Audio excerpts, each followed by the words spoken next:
Kedatangan 6 gelombang pengungsi Rohingya membuat warga Aceh khawatir, bahkan terjadi beberapa keganjilan karena beberapa warga lokal sudah ada yang ditangkap karena bermasalah dengan hukum.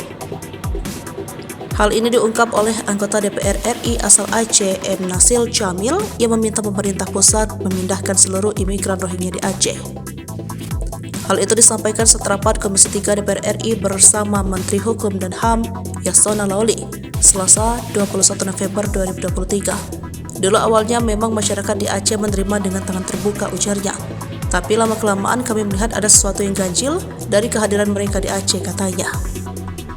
Selama mereka di Aceh, sudah ada 2 kasus hukum melibatkan warga lokal karena diduga terlibat perdagangan manusia.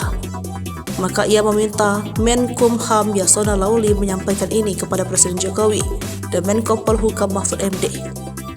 Pindahkan mereka Rohingya segera, Pak, bukan karena kami tidak mau menerima, tapi pindahkanlah, Pak, mereka segera kemana saja.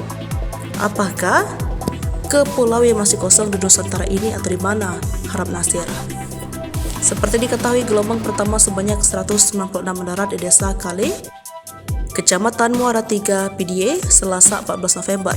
Lalu gelombang kedua 174 imigran mendarat di PDIE, Rabu 15 November. Disusul gelombang ketiga, 249 pengungsi tiba di Berun, Kamis 16 November. Namun ditolak dan diminta kembali berlayar saat turun di Ulih, Madon, Kecamatan Muara Batu pukul 4 waktu Indonesia bagian Barat, namun kemudian diusir ke lautan.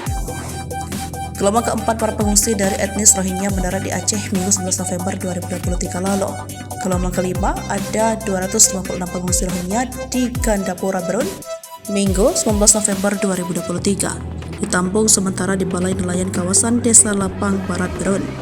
Kemudian di gelombang ke-6 200 etnis Rohingya mendarat di Sabang Selasa 21 November 2023 sekitar pukul 11 waktu Indonesia bagian Barat. Dalam 6 gelombang ini terdapat 1.233 pengungsi Rohingya di Kabupaten Pidi Aceh Utara Berun. Ini kali pertama warga Rohingya terdampar di tepi pantai Ujong Kareng. Pihak keamanan saat ini telah melakukan pengamanan di lokasi sambil menunggu pihak terkait untuk dilakukan pendataan, kata Panglima Laut Ujong Kareng Mahmudin dikutip dari Serambi News Selasa 21 November 2023.